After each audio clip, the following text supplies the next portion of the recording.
आइए देखते हैं आज की 50 बड़ी खबरें सिर्फ 10 मिनट में। चलिए देखते हैं भारत के सभी राज्यों की खास और बड़ी खबरें। तमिलनाडु में सरकारी बसों के किराए को लेकर चर्चा तेज हो गई है। बढ़ती लागत के कारण परिवहन विभाग किराया बढ़ाने पर विचार कर रहा है, लेकिन जनता पर असर को देखते हुए अंतिम फैसला अभी नहीं लिया गया है। सरकार का कहना है कि संतुलन बनाकर ही कोई निर्णय लिया जाएगा। कर्नाटक में आईटी कंपनियों में काम करने वाले कर्मचारियों के लिए वर्क फ्रॉम होम और ऑफिस के बीच संतुलन को लेकर नई नीतियों पर चर्चा हो रही है। कई कंपनियां हाइब्रिड मॉडल अपना रही हैं। सरकार का कहना है कि इससे ट्रैफिक दबाव कम होगा और कर्मचारियों को बेहतर सुविधा मिल सकेगी। राजस्थान में बिजली संकट से निपटने के लिए सरकार ने सोलर और विंड एनर्जी प्रोजेक्ट्स को तेजी से आगे बढ़ाने का फैसला किया है। गर्मी के मौसम में मांग बढ़ने से दबाव बढ़ जाता है। अधिकारियों का कहना है कि नवीकरणीय ऊर्जा से भविष्य में स्थायी समाधान मिल सकता है। तमिलनाडु में राज्य सरकार ने सरकारी अस्पतालों में मुफ्त दवाओं की उपलब्धता बढ़ाने का फैसला किया है। मरीजों को बाहर से दवा खरीदने की जरूरत कम हो, इसके लिए स्टॉक बढ़ाया जा रहा है। स्वास्थ्य विभाग का कहना है कि इससे गरीब लोगों को सबसे ज्यादा फायदा मिलेगा। असम में बाढ़ से बचाव के लिए पहले से तैयारियां शुरू कर दी गई हैं। हर साल बारिश के दौरान कई इलाके प्रभावित होते हैं, इसलिए इस बार तटबंधों की मरम्मत और राहत सामग्री का स्टॉक बढ़ाया गया है। प्रशासन का कहना है कि समय रहते कदम उठाने से नुकसान को कम किया जा सकेगा। झारखंड में कोयला खदानों में सुरक्षा को लेकर सरकार ने नई गाइडलाइन जारी की है। हाल की घटनाओं को देखते हुए मजदूरों की सुरक्षा बढ़ाने पर जोर दिया जा रहा है। खदानों में काम करने वाले लोगों के लिए हेलमेट, उपकरण और आपातकालीन सेवाओं को मजबूत किया जा रहा है ताकि दुर्घटनाओं को रोका जा सके। छत्तीसगढ़ में वन क्षेत्रों में रहने वाले लोगों के अधिकारों को लेकर नई पहल की गई है। सरकार वन अधिकार पट्टे देने की प्रक्रिया को तेज कर रही है ताकि आदिवासी परिवारों को जमीन का अधिकार मिल सके और वे अपने जीवन को बेहतर तरीके से चला सकें। तेलंगाना में शहरों में बढ़ते ट्रैफिक को कम करने के लिए सरकार ने नई फ्लाईओवर और सड़क परियोजनाओं को मंजूरी दी है। इससे जाम की समस्या को कम करने में मदद मिलेगी और लोगों का समय बचेगा।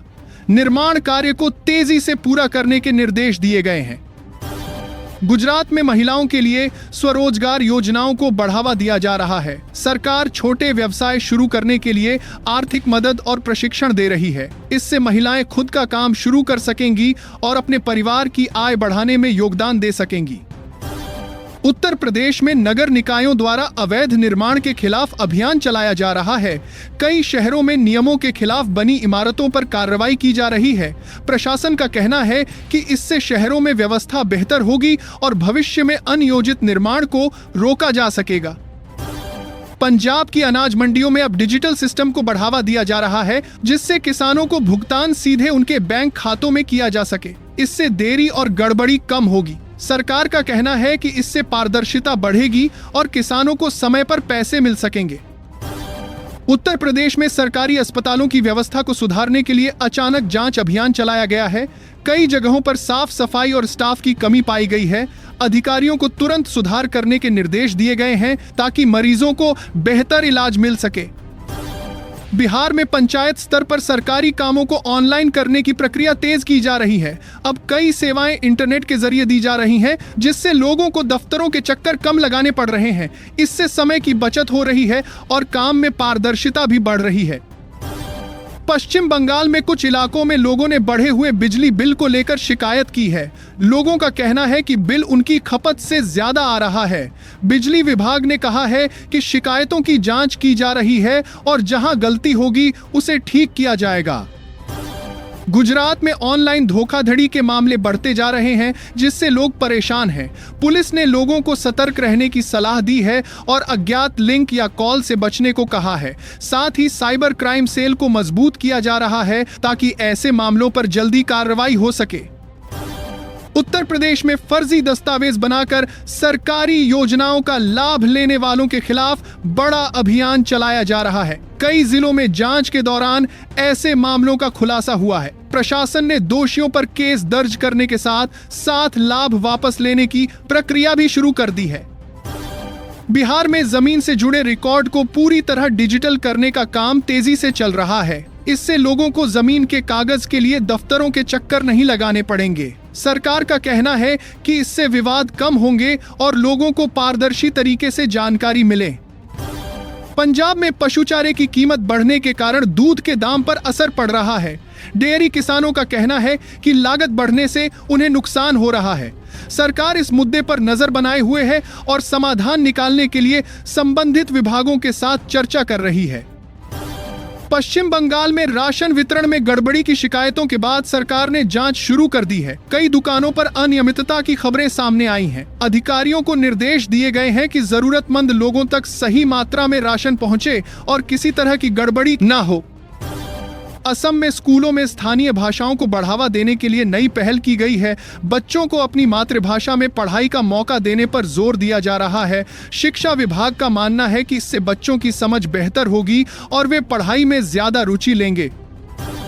महाराष्ट्र में मराठवाड़ा और विदर्भ क्षेत्रों में पानी की कमी को लेकर चिंता बढ़ गई है।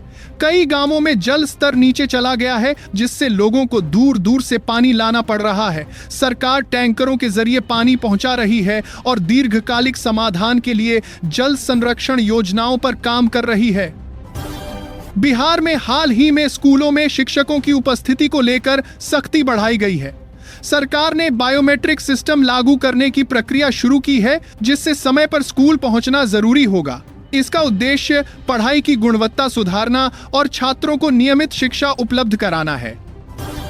पश्चिम बंगाल में पंचायत चुनावों के बाद राजनीतिक तनाव के मामले सामने आए हैं। कुछ जगहों पर झड़पों की खबरें आई हैं, जिसके बाद प्रशासन ने अतिरिक्त पुलिस बल तैनात किया है। सरकार का कहना है कि कानून व्यवस्था बनाए रखने के लिए सख्त कदम उठाए जा रहे हैं। उत्तर प्रदेश में एक्सप्रेसवे परियोजनाओं पर तेजी से काम जारी है। सरकार का दावा है कि नई सड़कों से यात्रा का समय कम होगा और व्यापार को बढ़ावा मिलेगा। कई जिलों में जमीन अधिग्रहण और निर्माण कार्य तेजी से चल रहा है, जिससे आने वाले समय में बेहतर कनेक्टिविटी मिलने की उम्मीद है। झारखंड में कोयला खदानों में सुरक्षा को लेकर सरकार ने नई गाइडलाइन जारी की है। हाल की घटनाओं को देखते हुए मजदूरों की सुरक्षा बढ़ाने पर जोर दिया जा रहा है। खदानों में काम करने वाले लोगों के लिए हेलमेट, उपकरण और आपातकालीन सेवाओं को मजबूत किया जा रहा है, ताकि दुर्घटनाओं को रोका जा सके। छत्तीसगढ़ में वन क्षेत्रों में रहने वाले लोगों के अधिकारों को लेकर नई पहल की गई है। सरकार वन अधिकार पट्टे देने की प्रक्रिया को तेज कर रही है, ताकि आदिवासी परिवारों को जमीन का अधिकार मिल सके और वे अपने जीवन को बेहतर तरीके से चला सकें। तेलंगाना में शहरों में बढ़ते ट्रैफिक को कम करने के लिए सरकार ने नई फ्लाईओवर और सड़क परियोजनाओं को मंजूरी दी है। इससे जाम की समस्या को कम करने में मदद मिलेगी और लोगों का समय बचेगा। निर्माण कार्य को तेजी से पूरा करने के निर्देश दिए गए हैं। बिहार में स्वास्थ्य केंद्रों में दवाओं की उपलब्धता को लेकर निगरानी बढ़ा दी गई है। सरकार ने अधिकारियों को निर्देश दिए हैं कि सभी अस्पतालों में जरूरी दवाएं समय पर उपलब्ध हों। इसका मकसद मरीजों को बेहतर इलाज देना और उन्हें बाहर से दवाएं खरीदने की जरूरत कम करना है। दिल्ली में गर्मी बढ़ने के साथ पानी की मांग भी तेजी से बढ़ रही है, जिससे कई इलाकों में सप्लाई पर दबाव देखने को मिल रहा है। कुछ कॉलोनियों में लोगों को समय पर पानी नहीं मिल पा रहा है। सरकार ने पानी के टैंकरों की संख्या बढ़ाने और लीकेज ठीक करने के निर्देश दिए हैं, ताकि सभी तक पानी पहुंच सके। महाराष्ट्र के मुंबई शहर में लोकल ट्रेनों में बढ़ती भीड़ एक बड़ी समस्या बनती जा रही है। ऑफिस टाइम में लोगों को बहुत परेशानी होती है। रेलवे ने कहा है कि नई ट्रेनों को जोड़ा जाएगा और समय बढ़ाया जाएगा, ताकि यात्रियों को कुछ राहत मिल सके।